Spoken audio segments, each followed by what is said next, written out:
So main Baahubali Prabhas. So చాలా మంది ఫ్యాన్సే కాదు, చాలా మంది కూడా సర్ప్రైజ్ అయ్యారు. ఓ మై గాడ్, ఒక హీరో ఇంత పీక్ కెరియర్ లో ఈ 5 years ఒక సినిమాకి స్పెండ్ చేయడం అంటే మా చాలా మంది ఈవెన్ తనే ఒప్పుకుంటూ ఉంటారు కూడా ఒకసారి I'm very lazy, very shy అని. ఎలా అలాంటి ఒక వ్యక్తిని తీసుకొచ్చి 5 years ఇలాంటి ఒక సినిమాని చేయగలిగారు? అంటే నిజంగా అపరిచితుడండి Prabhas.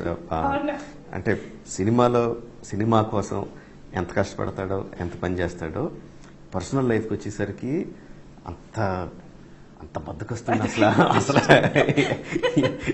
By his own admission. అసలు అంటే ఒక చిన్న ఎగ్జాంపుల్ చెప్తాను. బాంబే ఎయిర్పోర్ట్లో మన దీనికి వెళ్ళి వచ్చాం. ట్రైలర్ రిలీజ్ అయిన తర్వాత ప్రెస్ మీట్ అది అయిపోయింది. తను ముందు ఎయిర్పోర్ట్కి వచ్చేసాడు, మేము వెనకాల వచ్చాం. డార్లింగ్ ఎక్కడున్నా అని ఫోన్ చేస్తే ఎంటర్ అయిన తర్వాత అక్కడ లాంజ్ ఉంటుంది, అక్కడ అందులో ఉన్నానని చెప్తున్నాడు. మేము పైకి కిందకి తిరుగుతున్నాం. ఇన్నిసార్లు బాంబేలో వచ్చాం, అక్కడ ఒక లౌంజ్ ఉందని తెలియదు అసలు మాకు. సార్ తన అసిస్టెంట్ వచ్చి సార్ ఇక్కడ అంటే ఇక్కడ ఉన్నాడని చెప్పి లోపలికి వెళ్ళాం. లోపలికి వెళ్ళి లోపల ఉన్నాడు. మేము వెళ్ళేసరికి ఇంకా ఆల్మోస్ట్ టైం అయిపోతుంది, 1/2 hour ఫ్లైట్ బోర్డింగ్ టైం. అంటే ఫ్లైట్ బోర్డింగ్ శోభు గారు వచ్చి ప్రభాస్ టైం అయిపోతుంది, కూర్చుని టైం ఉందా వెళ్ళిపోదాం అని.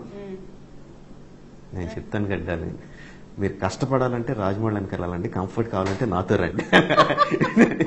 ఎప్పుడు వెళ్ళాలని చెప్తే మీరు టెన్షన్ పెట్టుకోవద్దు, నాతో రండి కూర్చోండి అని చెప్పి కూర్చోబెట్టాడు. 1-20 నిమిషాలు మాకు టైం అంటే ముందు వెళ్ళిపోవాలి కదా, అది మనకి అలవాటు అయింది. డోంట్ వరీ నాన్న మైహూనా, ఇంకో 10 నిమిషాలు ఉండదనగా ఇంకేది సెక్యూరిటీ చెక్ కూడా అవలా. లాంజ్ లో బయట సెక్యూరిటీ చెక్ అక్కడ కూర్చోబెట్టాడు, మాట్లాడుతున్నాను. మాకేమో టెన్షన్ వస్తుంది.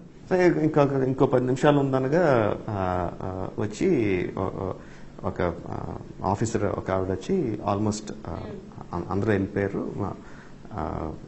సెక్యూరిటీ చెక్ అంతా అయిపోయింది, ఇంకో 15 మంది ఉన్నారు అంతే, మీరు రండి అని. 15 మంది ఉన్నారా?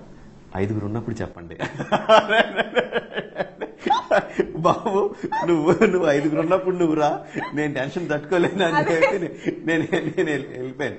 నేను వెళ్ళిపోయి సెక్యూరిటీ చెక్ అయిన తర్వాత మళ్ళీ సెక్యూరిటీ చెక్ అయిపోయిన తర్వాత ఫ్లైట్ దగ్గర కొంచెం క్యూ ఉంటుంది కదా, ఆ క్యూలో ఉండి వెళ్ళిన తర్వాత వచ్చాడు. నేను చెప్పానా బయట క్యూ ఉంటుందని నాకు తెలుసు కదా, నన్ను ఫాలో అవ్వమంటే ఎందుకు ఫాలో అవ్వాలంటాడు. అంత అంత అంత రాయల్ గాను అలాగే ఉంటాడు అసలు. And very very plain and open.